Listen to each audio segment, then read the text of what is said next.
나쁜 짓을 한 아들이 아버지 앞에 불려왔습니다. 아버지는 아무 말 없이 아들을 데리고 산으로 올라갔습니다. 그리고 조상의 산소 앞에 선 아버지는 자식을 잘못 가르친 것에 대해서 백배 사죄를 하고, 그리고 회초리로 자신의 종아리를 사정없이 내려치기 시작을 했습니다. 아버지가 종아리를 칠 때마다 아들의 마음은 찢어질 듯 아팠습니다. 아들은 아버지 앞에 무릎을 꿇고 눈물을 흘리며 참회를 했다고 합니다. 20년이 지난 후 그 아들이 아버지가 됐습니다. 그런데 부전자전인지 몰라도 이 아들도 아주 말썽꾸러기였던가 봐요. 밤낮 없이 사고를 저질러 부모의 마음을 아프게 했습니다.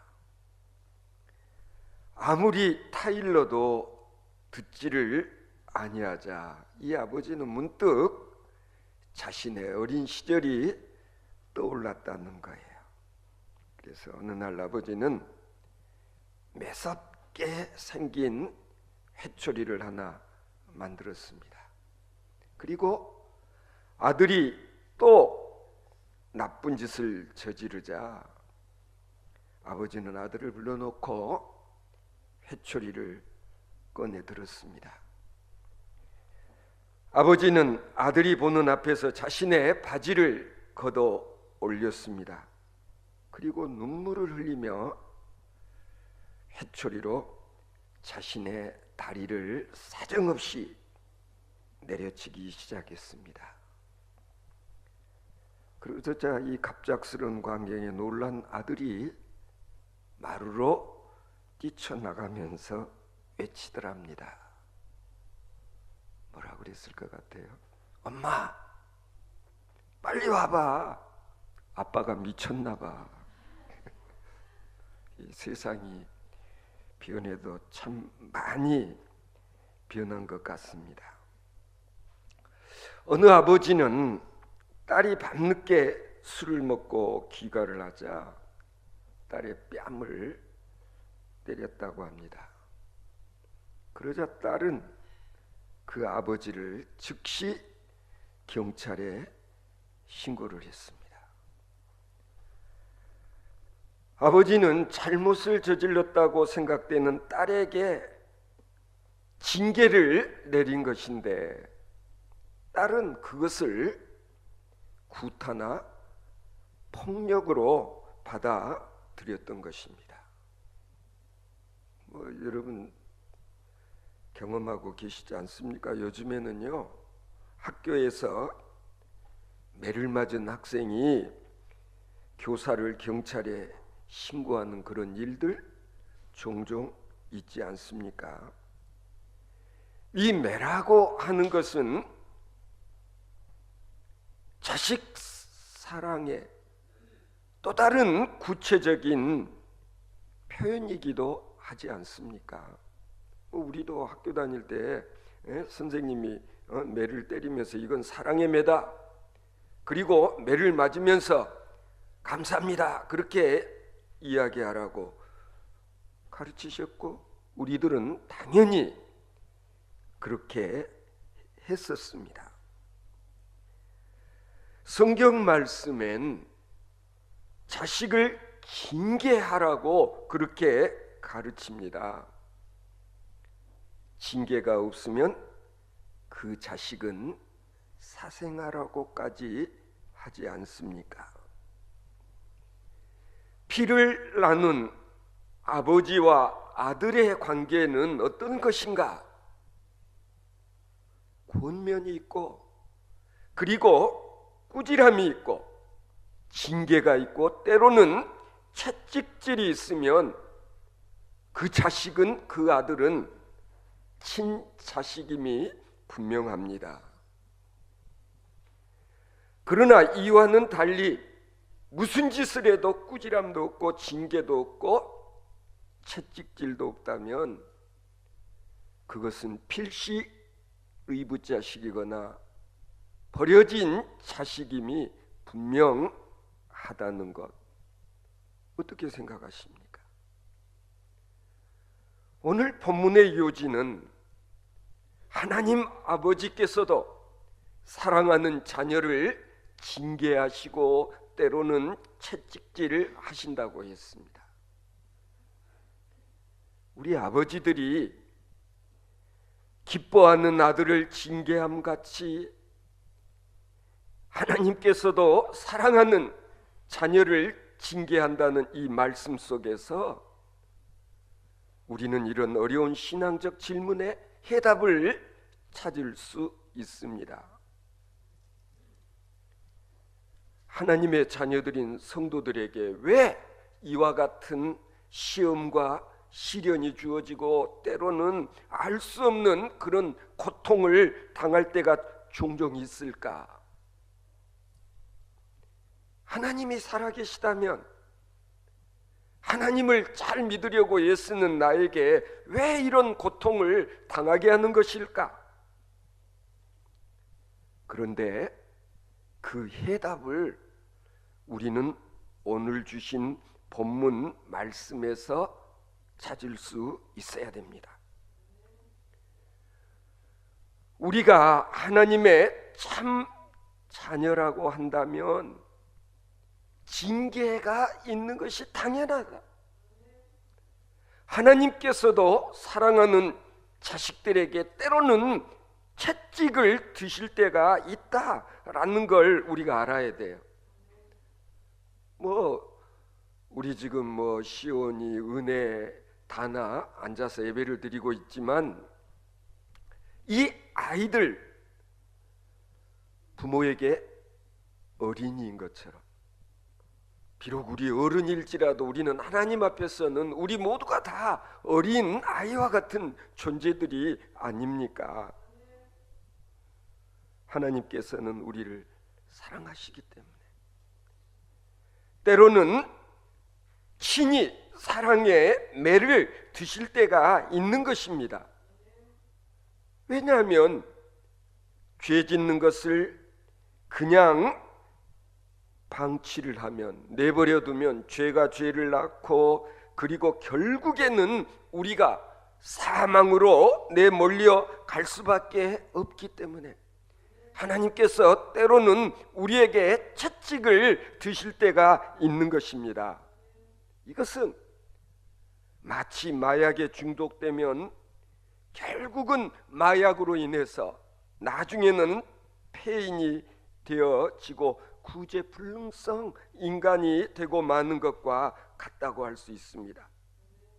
요즘도 지금 더 이상 우리 대한민국이 마약으로부터 안전한 나라가 아니다라는 얘기를 자주 하게 되지 않습니까?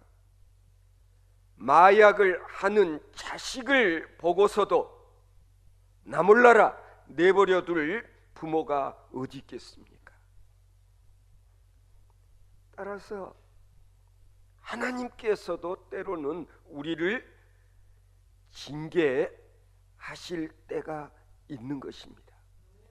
혹시 내가 하나님의 징계를 받는다라고 생각될 때 우리는 오히려 하늘 아버지께 감사드릴 수 있는 하나님의 자녀들이 되어질 수 있기를 바랍니다. 성도 여러분, 우리가 때로 징계를 받는다 싶을 때면 이것이 바로 하나님께서 나를 사랑하시기 때문이요, 사랑에서 비롯된 징계라고 하는 것을 내가 알고 이것이 내가 바로 하나님의 자녀란 그런 증거라고 믿을 수 있어야 되지 않겠습니까? 그렇습니다. 내가 그릇된 길로 나아갈 때에도 일이 형통하기만 한다면 그때는 내가 하나님으로부터 버려진 자식임을 눈치챌 수 있어야 됩니다. 아버지께서 나를 이미 포기해버리시지 않았는가를 뉘우치고 오히려 회개하지 않으면 안 된다는 것입니다. 여호와께서는 마치 기뻐하는 아들을 아버지가 징계함같이 하나님께서도 그 사랑하시는 자를 징계하신다는 말씀을 특별히 어린이 주일을 맞이하면서 우리가 다시 한번 음미해 볼 필요가 있는 것입니다. 어린이라고 하는 것은 아직 미성숙한 인격체입니다. 그러면서도 무한한 가능성을 지닌 존재요. 그리고 아직은 때묻지 않은, 다듬어지지 않은 제목과도 같은 그런 존재. 따라서 우리 어른들 수준에서 보면 아직까지도 사고와 판단이 유치한 수준에 머물러 있는 것처럼 보이는 건 당연합니다. 어떻게 보면 지극히 단순한 논리에 의해서 모든 것을 판단하는 그런 경향이 있잖아요. 좋으면 금세 좋은 표정이 나타나고 싫으면 싫은 표정이 금세 나타나는 것. 우리 다현이하고 또 우리 친구가 오늘 또 같이 예배드리는데 이제 우리 드림교회도 중등부를 만들어야 되겠어요. 이제 다현이가 어제 친구 데려와서 계속 나오게 될 거라는 어제 이야기를 듣고 정말 기뻤어요. 우리 교회도 이제 중등부를 만들어야 되지 않을까. 보면은 때묻지 않은 순진한 그런 모습들이 아직도 남아있는 이 꽃들, 달면 삼키고 쓰면 그대로 뱉어버리는 수준에 머물러 있다 할지라도 이 아이들이 우리 교회에 정말 아름다운 꽃들이다, 희망이다, 소망이다. 어린이들은 그렇게 생각해요. 은혜, 희원이 다 안 그래? 엄마 아빠가 나에게 뭔가 잘해주면 우리 엄마 아빠가 날 사랑하시는가 보다, 그렇게 생각을 하고, 내가 원하는 것을 안 해주면은 우리 엄마 아빠는 나를 미워하는가 보다, 그리고 토라지고 서운해하고 섭섭해하고 하지 않아.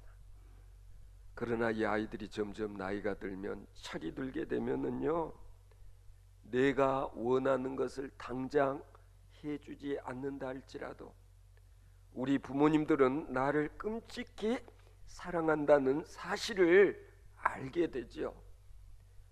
철이 들게 되면 알게 되지 않습니까? 모든 것을 사랑으로 소화할 수 있게 되는 것입니다. 칭찬도 사랑이지만 때로는 나를 야단치고 책망하는 것도, 꾸짖는 것도 사랑이라는 것을 철이 들면 알게 된다는 것이죠. 아니, 때로는 엄마 아빠가 나를 매질을 해도 이게 미워서가 아니라 진짜 사람 되게 하시려고, 사람 만들려고, 아니 나를 사랑하기 때문에 매를 든다는 걸 우리 어린이들이 점점 성장해 가면서 철이 들면서 깨달아 알게 되는 것과 마찬가지로 우리 어른들도 마찬가지라는 거죠. 신앙적으로 우리가 좀 더 성숙하게 되면 하늘 아버지께서 왜 때로는 나에게 매질을 하시는 것일까, 그걸 이해하고 알게 된다는 것이죠. 귀한 자식일수록 회초리를 들라라는 제목의 책이 있습니다. 이 번역된 책을 읽어보면은요, 이런 이야기가 실려 있는데, 한 번은 한 가족이 레스토랑에 가서 모처럼 외식을 하고 있었는데, 이 5살 난 말썽꾸러기 아들이 엄마에게 계속 뭔가 투정을 하고, 그리고 막 물을 튕기고 동생에게 물을 끼얹고 하지 말라고 그래도 계속 하니까 이 아버지가 이리 나와, 따라 나와 해가지고 주차장으로 데리고 가서 아마 볼기짝을 때렸던가 봐요. 식당 안에서부터 이 가족을 눈여겨 보고 있었던 한 아주머니가 주차장까지 따라 나와서 아빠가 때리고 있으니까 큰 소리로 이야기를 하더라는 거예요. 당장 그만하고 아들을 놓아주세요. 그렇지 않으면 내가 경찰에 신고하겠습니다. 그러자 울고불고 난리를 치던 아들이 울음을 뚝 그치면서 놀란 표정으로 아빠에게 말을 하더랍니다. 아빠, 저 아줌마 왜 그러는 거예요?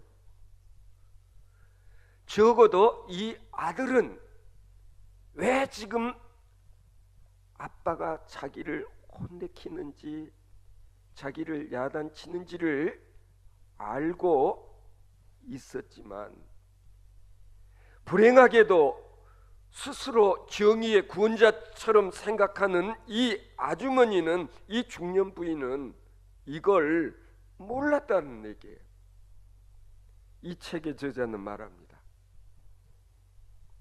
어린이들에게 무조건 체벌을 하지 말아야 한다고 말들을 합니다.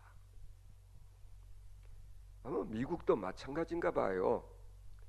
자식들에 대한 이 체벌 문제가 논란거리로 가끔 이렇게 텔레비전 대담 프로의 주제가 되곤 하는 모양인데, 자식들에게 체벌을 안 된다고 주장하는 사람들의 논리는 뭐냐면 이것이 곧 폭력의 씨앗이 되고 결국은 이런 폭력들이 더 끔찍한 죄의 온상이 되므로 가정에서부터 아이들을 혼내서는 안 된다, 매질을 해서는 안 된다, 그건 폭력이다, 이런 주장.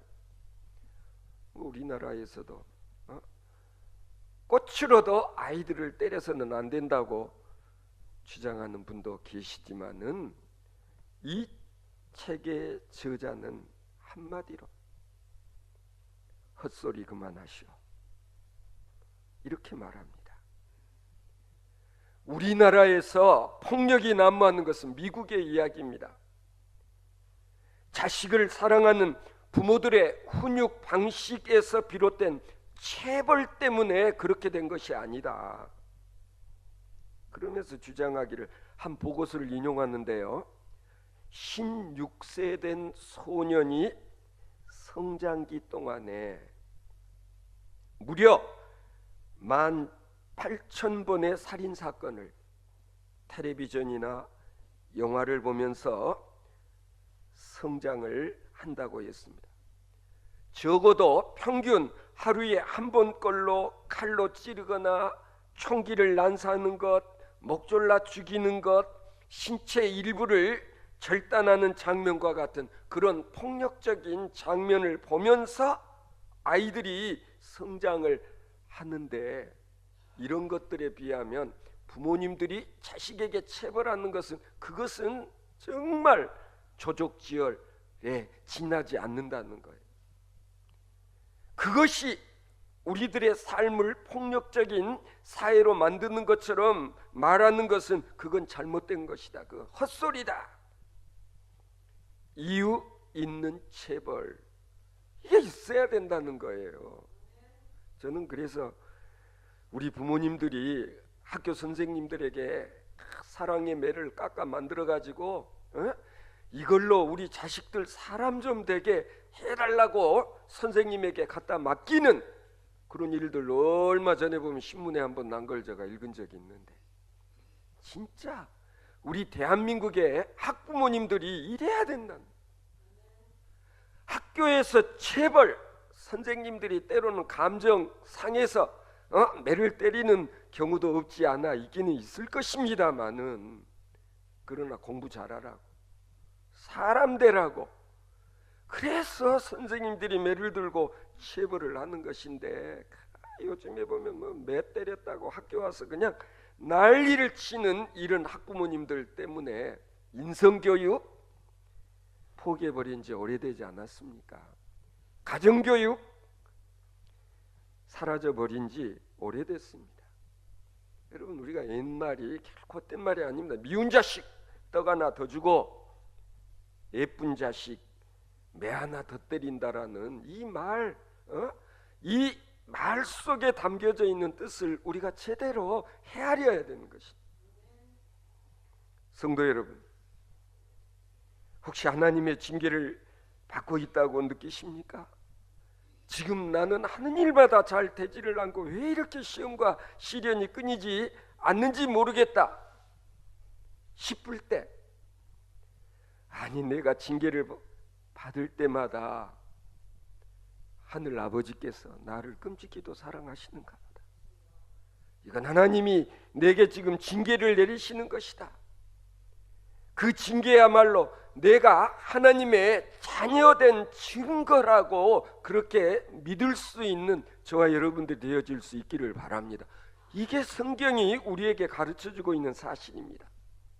내가 그릇된 길로 나아갈 때에, 아니 내 하는 일이 지금 실패하고 있는 것처럼 보여질 때, 이 가운데서도 하나님의 사랑을 깨달아 알 수 있는 그런 하나님의 자녀들이 되어질 수 있어야 될 것입니다. 내 삶이 형통하고 잘 될 때도 물론 하나님께서 나를 도와주고 계시고 이게 하나님의 은혜이지만, 지금 당장에 힘들고 어려운 이런 일들 또한 하나님께서 나를 사랑하시기 때문에 내가 가야 할 길로 가도록 하나님께서 나를 이끄시는 과정인 것을 인정할 수 있는 성도 여러분 되어주실 수 있기를 바랍니다. 오늘 본문 11절 말씀을 들어보십시오. 내 아들아, 여호와의 징계를 경히 여기지 말라. 그 꾸지람을 싫어하지 말라. 나연이 아빠 엄마한테 꾸지람 들은 적 있었어요? 한 번도 없었어요? 응? 고개를 끄덕끄덕 거리네. 응? 은혜 웃고 있는데 은혜도 아빠 엄마한테 야단 맞은 적 있어요? 없어요? 한 번도 없었어요? 아니라고 그러네요. 엄마 아빠가 나를 꾸짖는 것은 미워서가 아니라 나를 진짜 사랑하기 때문이라는 것을 아이들이 알아요. 그렇지 않습니까? 징계가 없는 사랑은 참 사랑일 수가 없다, 그런 얘기입니다. 하나님께서는 우리에게 내리시는 징계 속에서 깊은 참 사랑을 깨달아 알 수 있게 되기를 바라시는 것입니다. 하나님께서 나로 하여금 지금 이런저런 힘들고 어려운, 아니 지금 당장은 불행한 삶을 살고 있는 이 가운데서도 하나님께서는 나를 지켜보시고, 그리고 나를 위해서 진짜 행복한 또 다른 삶의 차원을 예배해 놓고 계시다는 것을 믿으시기 바랍니다. 우리가 먼 훗날 지난 날을 돌이켜 봤을 때, 그 지난 날 힘들고 어려웠던 그 불행 가운데서 하나님의 사랑이 있었고, 그리고 하나님의 놀라운 강권적인 은혜가 그 속에 있었음을 깨닫는 자는 지혜로운 자입니다. 이런 지혜를 얻는 자는 복 있는 자요. 이런 지혜를 얻는 것은 은이나 금을 얻는 것보다 더 낫다는 오늘의 말씀을 우리가 다시 한번 마음에 새기면서, 기뻐하는 자식에게 하나님이 그리하셨듯이 사랑의 채찍을 높이 들 수 있는 그런 부모가 되실 수 있기를 바랍니다. 이것이 우리 아이들을 살리는 길이요, 그리고 이 아이들이 장차 하나님의 귀한 일꾼으로 쓰임 받게 되는 과정인 줄로 믿습니다.